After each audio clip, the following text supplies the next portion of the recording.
We remain steadfast in our commitment in delivering local news that matters, stories that inspire, enriching the lives of Filipinos in the Philippines and across the globe. This is your GMA Regional TV. Buong puso para sa Pilipino. Ini ang GMA Regional TV Balitang Bicolandia.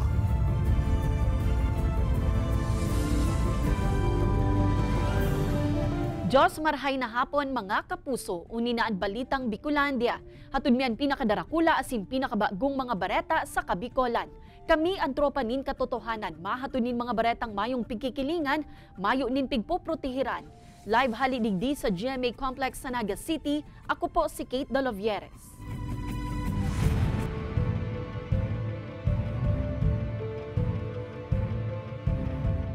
Mga kandidato para sa BSKE 2023 sa man iba-ibang lugar sa Camarines Sur. Kanya-kanya ng pakulo sa pag-arangkada kad 10 aldaw na karampanyahan. Alagad pagharong-harong kan mga kandidato, mas magayon subuot na gibuhon sigun sa pirang mga residente. Uya ang report ni Jessica Calino.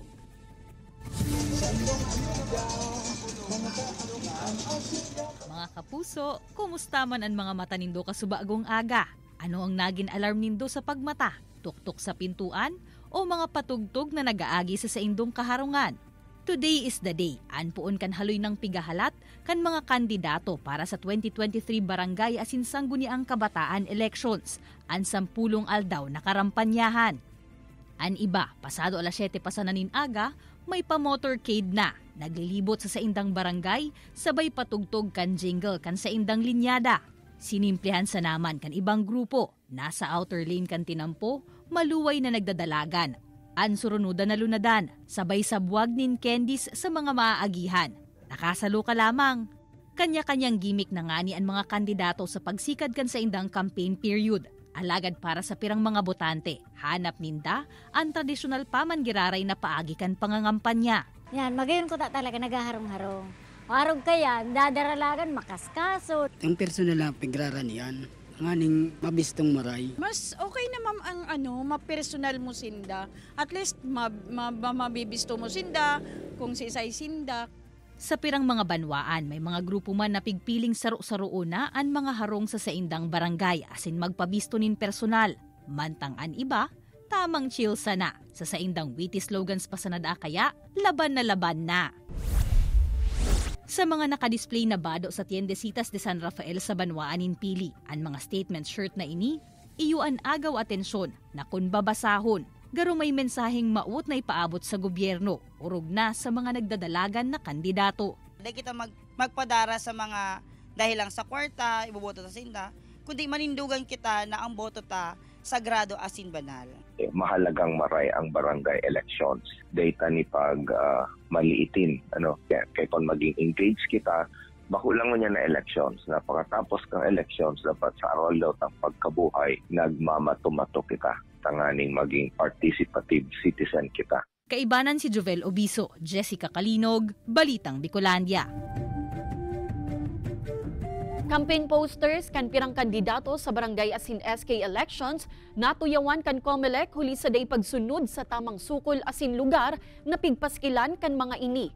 Kasureko asin DENR nangapudan sa mga kandidato na likayan ang pagdukot nin campaign material sa mga poste asin puunin kahoy. Yan asin iba pang detalye sa pagtutok live ni Chris Novello. Chris?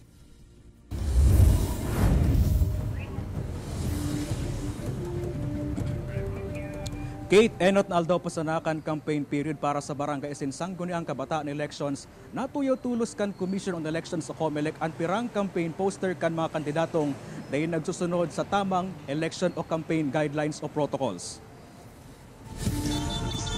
Enot na aldaw pasanakan campaign period para sa barangay asin Sangguniang Kabataan Elections. Wala tuon na tulos na mga campaign poster na nakapaskil sa mananlain na barangay sa Naga City. May mga kandidato nagsunod sa protocols alagad. May pirang mga natuyo tulos kan COMELEC. Huli taday nagsunod sa tamang sukol kan mga poster. An iba kaya, oversized na. Dapat individual 2 feet by 3 feet. Oversized po yan na itong yaw na gabos ng mga kandidato. Sa raw anapig print sa tarpaulin. Sigun sa COMELEC, saro ining pagbalgar sa Fair Election Act, in kaso man igwang magsunod nin reklamo, pwedeng igwang kahampangan na penalidad o kaso ang kandidato, alagad kun mayo man, babaklos ininikan mga otoridad. Apwera kan oversized na mga campaign poster, may campaign materials man na basang na sanang ipinaskill sa mga puning kahoy, gamit ng alambre asin pako na may gutang pipapangalad basado sa RA 3571.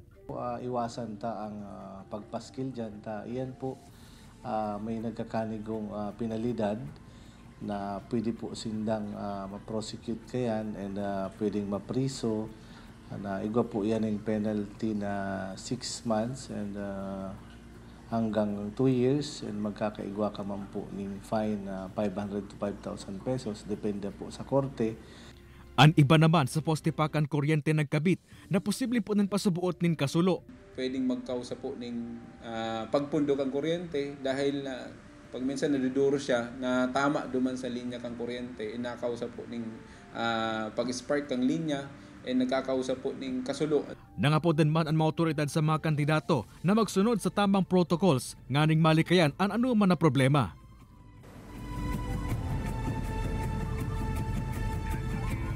Kate, may mga kandidato subuot na personal na nagpapasiring sa COMELEC Naga para sinda mismo ang nagpapaabot ng sumbong duman sa mga kandidatong daing nagsusunod sa tamang campaign guidelines. Inhuli kayan, Kate, sa October 27 nakatalaan na magkondusiring Opland Baklas ang COMELEC kay bahan ang manaylain na ahensya para baklason ang mga campaign posters na may sa common posting area asin man mga oversized.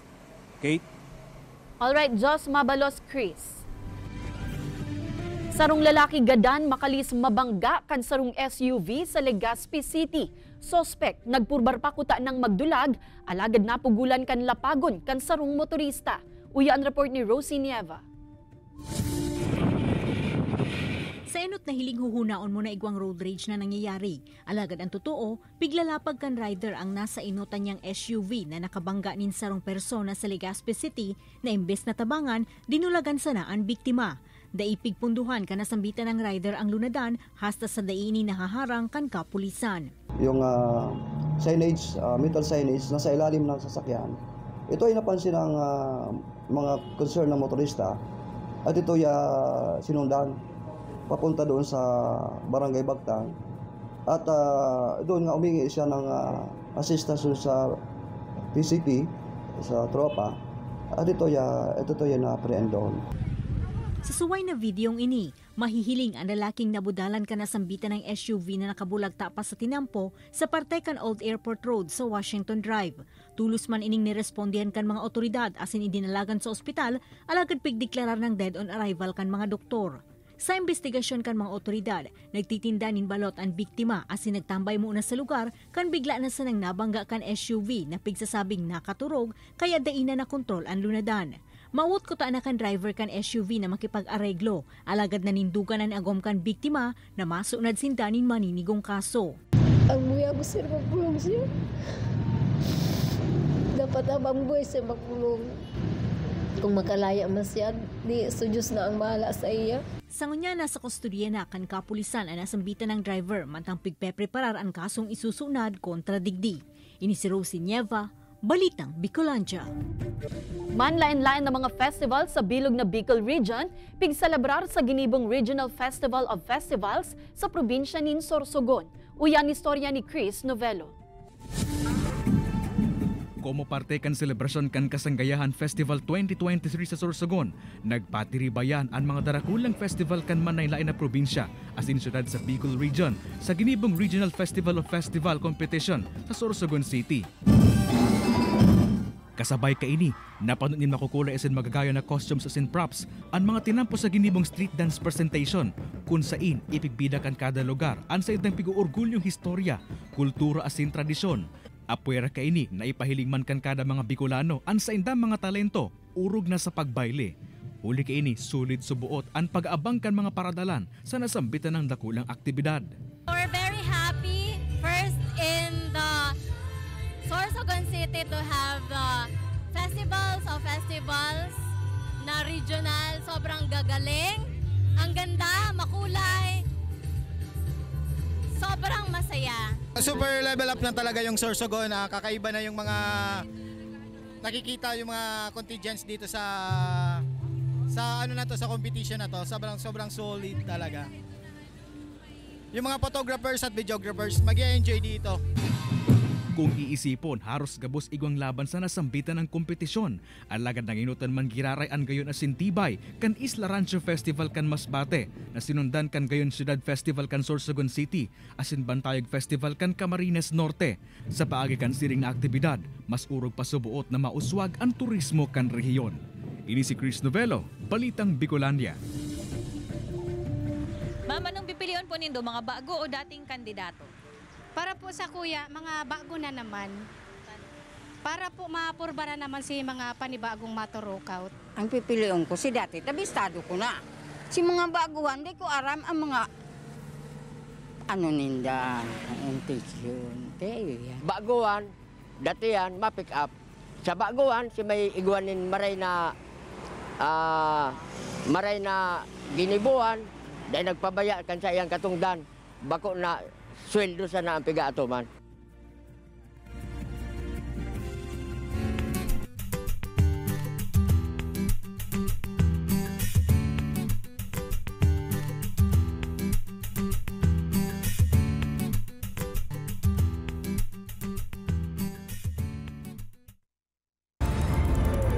Ini ang GMA Regional TV Balitang Bicolandia. Ini ang GMA Regional TV Balitang Bicolandia.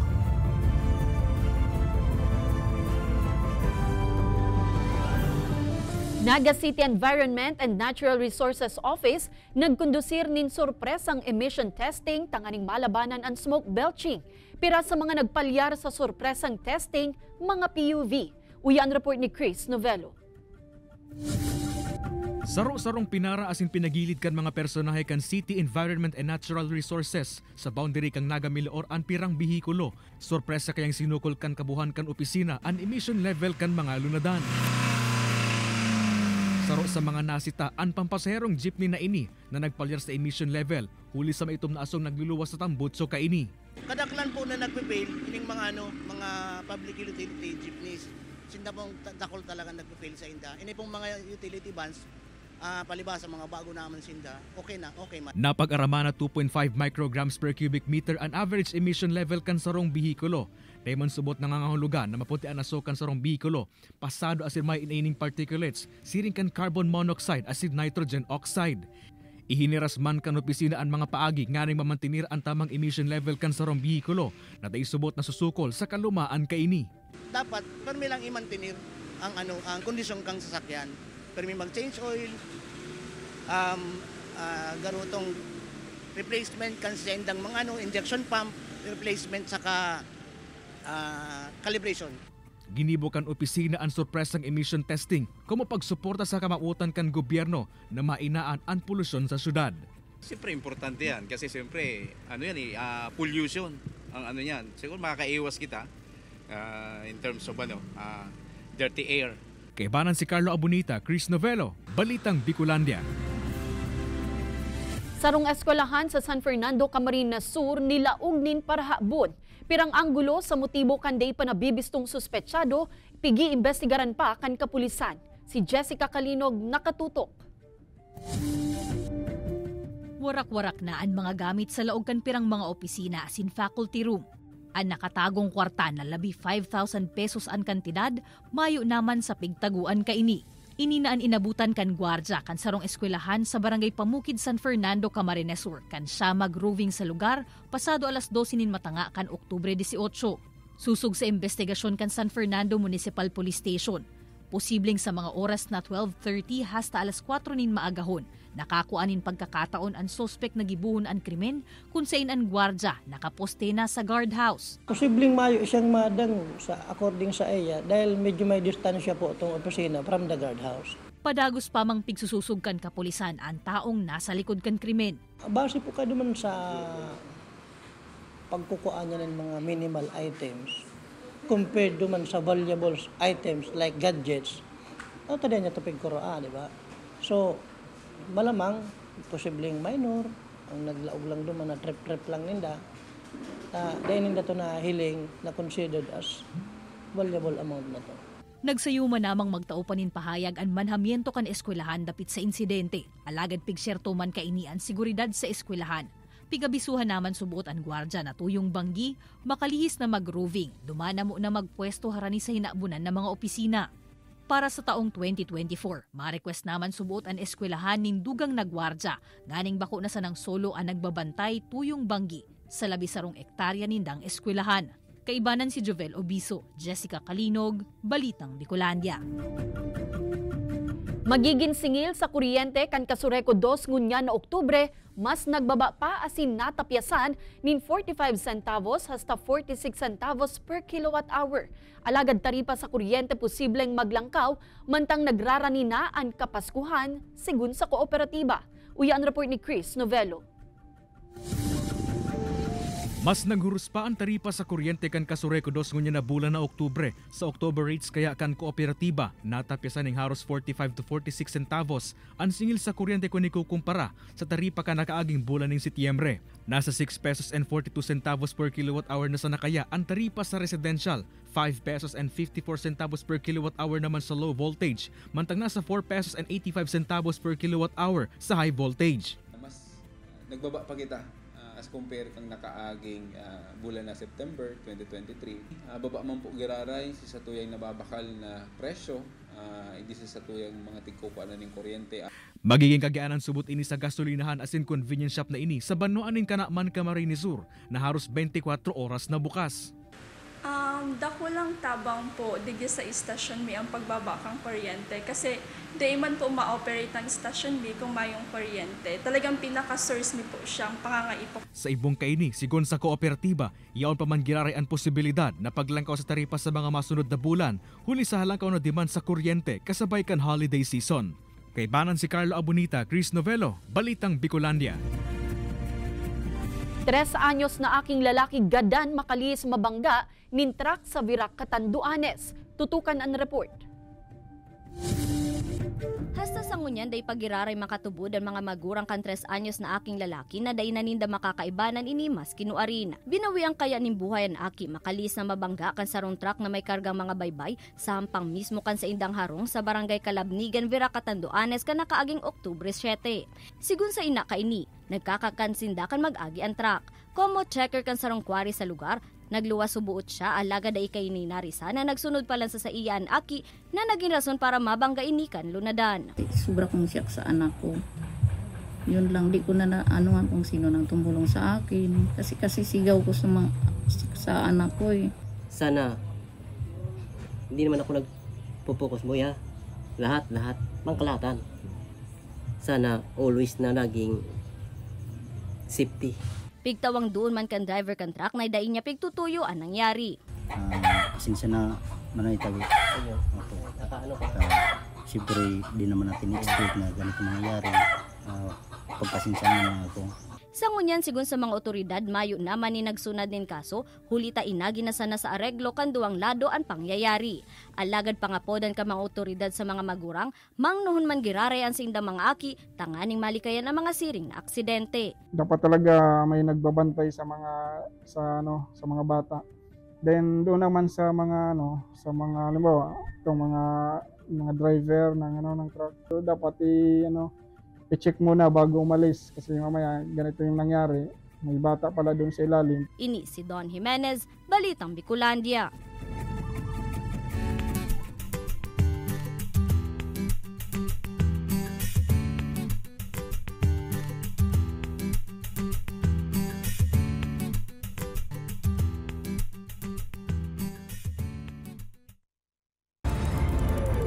Ini ang GMA Regional TV Balitang Bicolandia. Ini ang GMA Regional TV Balitang Bicolandia.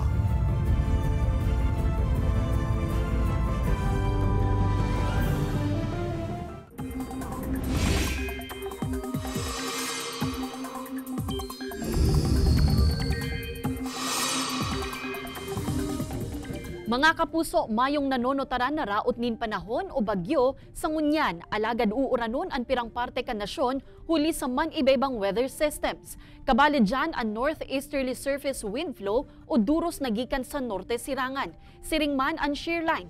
Nabibilog ang shear line kan mahibog na panganuron huli sa pagsabatan o pagsasabatan o convergence kan northeasterly winds asin easterlies. Madara ini nin mapanganuron asin maura na panahon sa mga apektadong lugar. Posible man ang localized thunderstorm sa pirang lugar.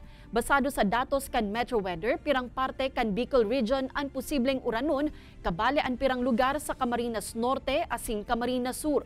Medyo mababawasan man ang uran pag-abot nin banggi. Posible man ang uran sa natatadang parte kan nasyon, siring kan Visayas asin Mindanao.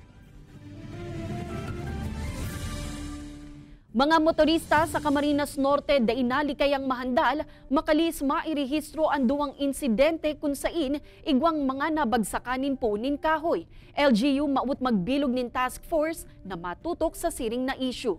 Uyan report. Makalisan magkasunod na insidente kung saan nagkapirang persona na irido kan aksidente mabagsakan nin puuning kahoy sa probinsya ng Camarines Norte, daingon yan malikayang mahandal kan perang motorista na mag-agi sa mga tinampon na igwang mga puuning kahoy. Sana ay magawang aksyon ng ating gobyerno na magkaroon sila ng monitoring man lang kahit sa mga LGUs na yung mga maaring magsanhi ng pinsala sa mga motorista. Tanganing mapara ang paghandal kan mga motorista asin biyahero. Mawut ngunyan kan lokal na gobyerno na magbilog ni Interagency Task Force na matutok sa nasambitan ng problema. Bibilugon ini kan DPWH, DENR, DILG, asin iba pang ahensya o opisina na may direktang partisipasyon sa monitoring asin pagputol ng kahoy kung kinakaipuhan. Galang nahihilingin natin sa ating provincial governor na makapagbuo ng interagency task force para magkaroon ng assessment sa lahat ng mga punong kahoy dito sa ating lalawigan ng Camarines Norte. Sa parte man kan DENR Penro Camarines Norte, piglinaw kaini na pwede man naputulon o magkaigwan ng trimming sa mga puuning kahoy ang mga nakakasakop na barangay o LGU, huli tapig tutugutan maninda ini.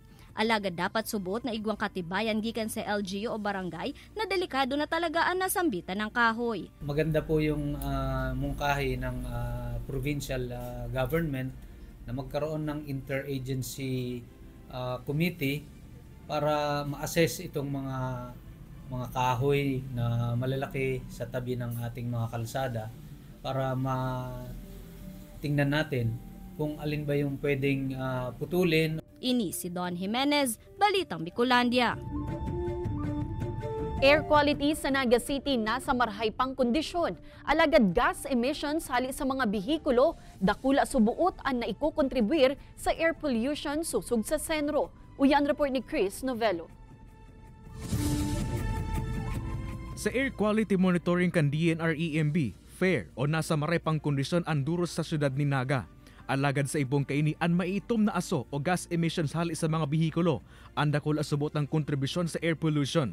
May mga particulate matter subot ini, siring kan carbon monoxide, acid nitrogen oxide, na delikado subot sa kapalibutan na sinsalod kan tawo. Ang inot na kayo na tinatama, kasi may mga ilang hika, kasi may mga respiratory illness. Iyo po si primerong naapektuhan kayo. Katakod kaini, ngani na mainaan ang air pollution. Pigtutulod na sinpigin ganyar ni Presidente Bongbong Marcos ang publiko sa paggamit ng e-vehicle. Target subot kan administrasyon na mapalangkaw sa 50% ang nagagamit ng e-vehicle sa pag-abot kan taong 2040. Nanotoran man kan mga tindahan sa syudad ang mas pang pagdakol ng mga nagbabakal ng e-vehicle. Urog na kan COVID-19 pandemic. Usually kasi ang reason nila is mas convenient para sa kanila yon, tsaka ayun, affordable. Sa Banoan ng Milaor, Camarines Sur, ginamit na ang e-vehicle ko mapanghanap buhay kan dati mga nagpapadyak. Pag-aaral na kasi para pedal kung nag-uuran, lahat ka naman pwede mga arta, mapas naman tuhod mo. Sa nagdadakol na nagagamit ng e-vehicle, nagpagirumduman mga otoridad na maging maingat asin maging disiplinado sa pag-utob kan mga lay trapiko. Kebanan si Carlo Abunita, Chris Novello, Balitang Bicolandia. Mantang paparanina ang holiday season, sibut naman ang Department of Trade and Industry Camarines Norte sa pagmonitor sa manlain-lain ng mga produkto. Alagad sa ngunyan, pigahalat pa subuot kan opisina ang opisyal na listahan gikan sa Bureau of Philippine Standard para sa mga salbadong pailaw ngunyan nakapaskuhan. Iniman ang rason kung tano taday ipa makabuelo sa saindang mga operasyon ang DTI urog na sa mga merkado sa probinsya. Alagad nilinaw man kan DTI na dagos man giraray sinda sa pagsusog sa mga produktong mayo nin ICC asin PS marking o sticker. Ang lakdang na ini kan ahensya parte kan sa indang kampanya kay banan ang iba pang ahensya kan gobyerno tanganing malikayan ang mga aksidente o kasulo.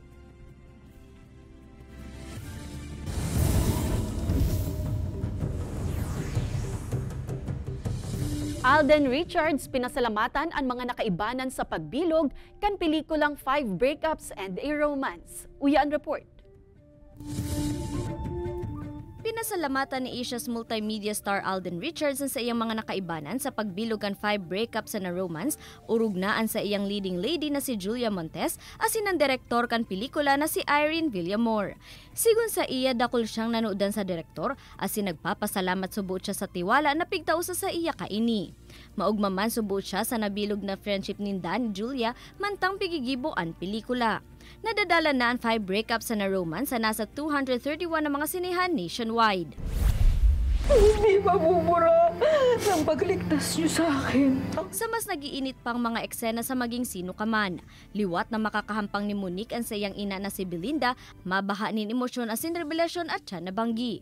Alagad ano na naman kaya ang pigpaplano ni Gilbert kontra kina Monique? Ang tabayanan iyan at siyan sa maging sino ka man 8 PM sa GMA Telebabad. Ini si Don Jimenez, Balitang Bicolandia. Mga kapuso, 67 days na sana, Pasko na.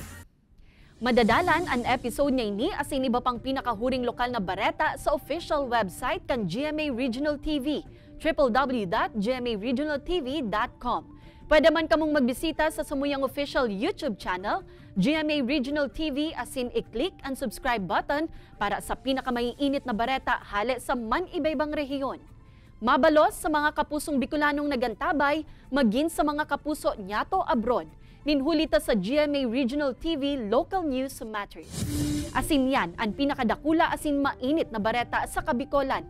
Ako si Kate Dalovieres, kami ang GMA Regional TV Balitang Bicolandia, bilog na pwersa para sa mas dakulang misyon asin mas mahiwas sa pagserbi sa nasyon.